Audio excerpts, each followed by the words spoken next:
Les gabarits sont un des points clés du logiciel.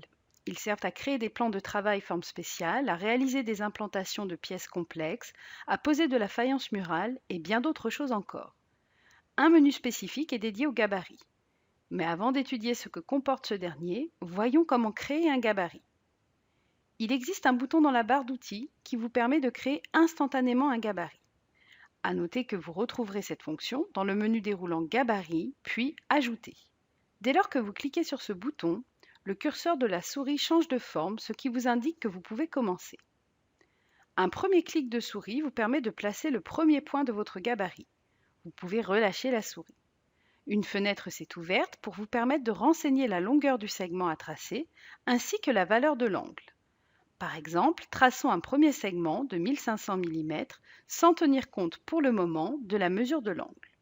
Le simple fait de presser la touche Entrée de votre clavier valide l'information renseignée. Avant de valider, assurez-vous que votre segment est bien dans le sens voulu. Pour cela, utilisez la souris. Si vous avez validé sans faire attention au sens, il vous suffit de faire un clic droit de souris pour annuler le segment dessiné. Pour le segment suivant, entrons une longueur de segment et une valeur d'angle, par exemple 2500 mm et 150 degrés. Pour accéder à la valeur de l'angle, utilisez la touche Tabulation de votre clavier. Nous avons désormais deux segments. Pour terminer le gabarit, cliquez sur le dernier point créé ou bien utilisez la touche Échappe de votre clavier.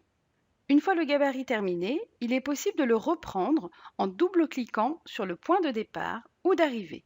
Vous pouvez alors continuer la création du gabarit. Ajoutons dans notre exemple un segment de 1900 mm. Vous pouvez ensuite décider quelle matière vous souhaitez assigner à ce gabarit.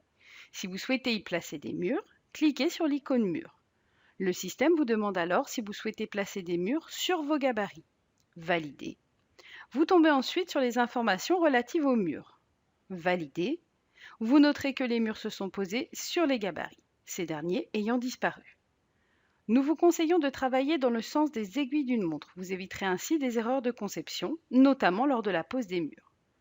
Dans l'exemple qui suit, le gabarit de gauche a été créé dans le sens des aiguilles d'une montre, celui de droite dans le sens inverse.